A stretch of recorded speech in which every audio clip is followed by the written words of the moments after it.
কাজে আসতে এত দেরি হচ্ছে কেন? হ্যাঁ, এভাবে যদি তুই রোজ রোজ কাজে আসতে দেরি করিস তবে আমি কিন্তু তোকে আর কাজে নেব না বলে দিলাম। একেবারেই তোকে কাজে থেকে বাদ দিয়ে দেব।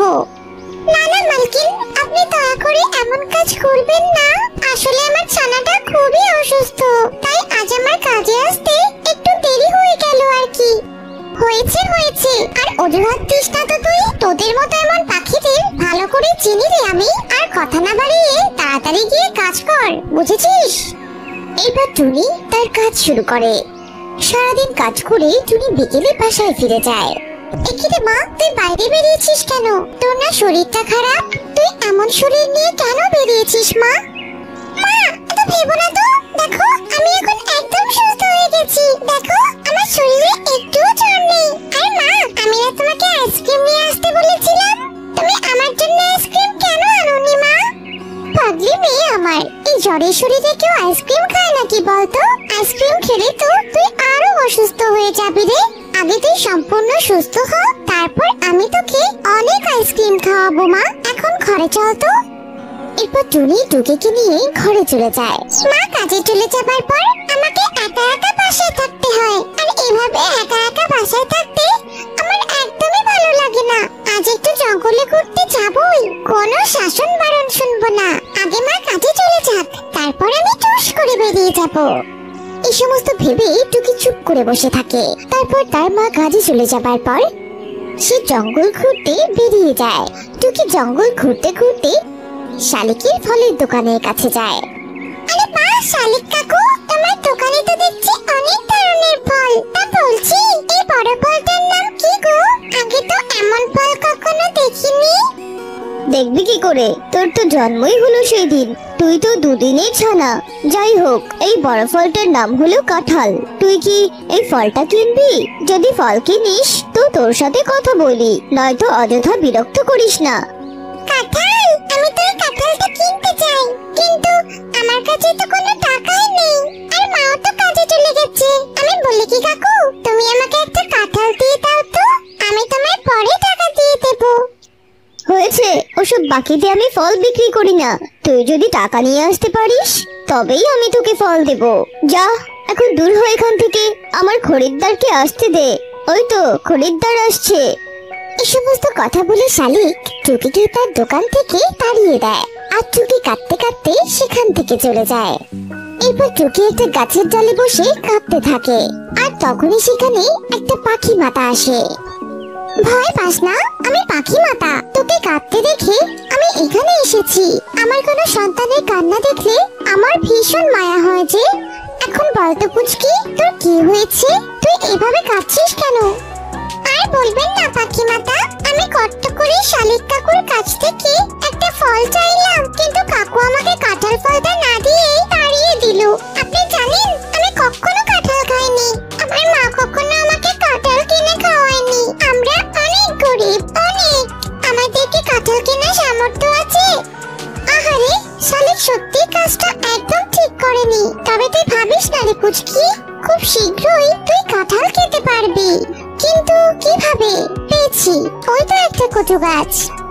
এই কথা বলেই পাখি মাতা কচু গাছটাকে তুলে নিয়ে আসে আর কচু গাছটাকে মন্ত্র পড়ে দেয়। এই কচু গাছটাকে নিয়ে তুই যা পুচকি, এটা তোর বাসার সামনে রোপণ করিস, তবে শীঘ্রই তুই কাঁঠাল খেতে পারবি। এইসব কথা বলে পাখি মাতা অদৃশ্য হয়ে যায়। আর টুকি কচু গাছটাকে নিয়ে বাসায় চলে যায়। সে তার বাসার সামনে গাছটাকে রোপণ করে। ঘুম থেকে উঠে ঝাড় দিতে গিয়ে তো অবাক হয়ে যায়। আরে, এ আমি কি দেখছি? কচু গাছে কাঁঠাল? এমন ঘটনা আগে তো আমি কখনো দেখিনি। আরে, কচু গাছটাও তো আমি এখানে লাগাইনি, তবে এটা এখানে এলো কি করে? টুকি, এই টুকি, তাড়াতাড়ি এখানে আয় তো মা। টুনির চিৎকার শুনে টুকি তাড়াতাড়ি সেখানে আসে। আর কচু গাছে কাঁঠাল দেখে তো টুকি ভীষণ খুশি হয়। ওমা, কচু গাছটাতে তো দেখছি কাঁঠাল ধরেছে। তবে পাখি মাতা সত্যি বলেছিল। সত্যি আমি যে এত তাড়াতাড়ি কাঁঠাল খেতে পারবো তা আমি কখনোই ভাবিনি মা। আরে, কাঁঠাল থেকে তো খুব সুন্দর সুবাস আসছে মা। বলছি মা, তুমি এক্ষুনি আমাকে কাঁঠালটা কেটে দাও। কি সব বলছিস তুই? তোর কথার মানে তো আমি কিছুই বুঝতে পারছি না। আরে, কচু গাছে কই না কই থেকে কাঁঠাল এসেছে আর সেটা তুই খেতে চাইছিস? এরপর টুকি তার মাকে সব ঘটনা খুলে বলে। পাখিমাতার ব্যাপারে কথা শুনে টুনিও কিছুটা স্বস্তি পায় আর কচু গাছ থেকে সেই কাঁঠালটা নিয়ে টুকিকে খেতে দেয়। টুকি খুশি মনে পেট ভরে কাঁঠাল খায়। আর এরপর তো অবাক করা ঘটনা ঘটতে থাকে। সেই কাঁঠাল খাবার পর থেকে টুকি যখনই জানা ঝাপটাতো তখনই তার জানা থেকে সোনার মুদ্রা ঝরতো।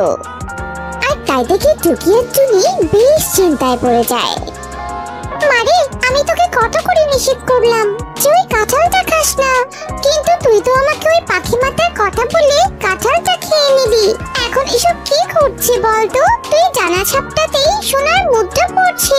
আরে ব্যাপারটা তো আমার মোটেও ভালো লাগছে না রে মা। টুনির কথা শেষ হতে না হতেই সেখানে পাখি মাতা প্রকট হয়। অবাক হয়েও না টুনি, তোমার মেয়ের টানা থেকে মুদ্রা ছড়াটা কোনো খারাপ কিছু নয়। এসব ওই কাঁঠাল খাবার জন্যই হয়েছে, কারণ এই কাঁঠালটা মন্ত্রপুত কচু গাছের কাঁঠাল। আর এই সব কিছুই আমি করেছি তোমাদের অভাব দূর করার জন্য। এখন থেকে তোমাদের যা কিছুর প্রয়োজন হবে তখনই তুমি তোমার মেয়ের ডানা ছড়া মুদ্রা থেকে তোমাদের চাহিদা পূরণ করতে পারবে। এসব কথা বলে পাখি মাতা অদৃশ্য হয়ে যায়। আর এরপর থেকে টুকি আর টুনি টুকির ডানা ছড়া মুদ্রা দিয়ে সুখে শান্তিতে দিন কাটাতে লাগে। কি ব্যাপার, টুনি কদিন ধরে কাজে আসছে না কেন? সে কদিন ধরে কাজে ফাঁকি দিচ্ছে নাকি? দেখি তোর বাসায় গিয়ে একবার। এরপর কাকুলি কাক টুনির বাসায় যায়। আর টুনির বাসায় গিয়ে সে জানলা দিয়ে দেখে টুকির ডানা থেকে মুদ্রা ঝরছে। আর তা দেখে তো কাকুলির চোখ কপালে উঠে যায়। আরে সে কি হচ্ছে এসব? টুকির ডানা থেকে সোনার মুদ্রা ঝরছে, এটা আমি কি দেখলাম রে বাবা? তবে তো এবার টুনিও আমার থেকে অনেক বেশি বড় লোক হবে। না, এটা আমি কিছুতেই হতে দেব না। দরকার হলে টুকিকেই আমি মেরে ফেলবো। এরপর কাকুলি কাক টুকিকে হত্যা করার পরিকল্পনা করতে থাকে। আর রাত হতেই কাকুলি কাক একটা ছুরি হাতে টুকিকে হত্যা করতে টুনির বাড়িতে যায়। আর কাকুলি কাক যেই না টুকিকে আক্রমণ করতে যাবে তখনই সেখানে পাখি মাতা প্রকট হয়। শয়তান কাক, তুই এত খারাপ! টুনির উন্নতি তো সহ্য হয়নি, তুই টুকিকে হত্যা করতে এসেছিস তাই না? তুই জানিস না প্রাণী হত্যা মহাপাপ? এবার তোকে আমি এই জন্য শাস্তি দেব, বুঝেছিস? এই কথা বলে পাখি মাতা কাকুলি কাককে পাথরে পরিণত করে দেয়। আর সে নিজেও অদৃশ্য হয়ে যায়। বন্ধুরা, এই গল্প থেকে আমরা এই শিক্ষা পেলাম যে কখনো কারো উন্নতি দেখে হিংসে করতে নেই।